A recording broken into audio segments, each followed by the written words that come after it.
som bola minulý týždeň v Prahe na tom súde, kde je teda súdená Jana Naďová spoločne s Andrejom Babišom. Týchto obžalovaných bolo pôvodne 12. Súd oslobodil všetkých 12, ale teraz štátni návladní obžaloval Janu a Andreja Babiša. To len na margo toho, pán Bielik, čo ste hovorili, že teda pán Babiš je Slovák, podotýkam, tých 10, ktorých bolo oslobodených a opätovne neobžalovaných, to boli Česi.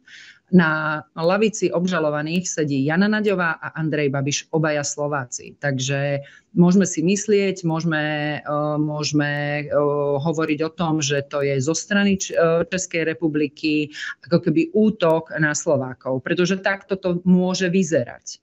Ono to je samozrejme, myslím si, že z iných dôvodov takto, ale vyzerať to takto môže. Jednoducho politici by mali mať viac rozumu na to, aby zaťahovali národnostnú otázku do svojho politického boja. Pretože buďme úprimní, všetky české diskusie v tých televíziách, to teraz v úvodzovkách, že všetky vyzerajú tak, že ja nie som Fico.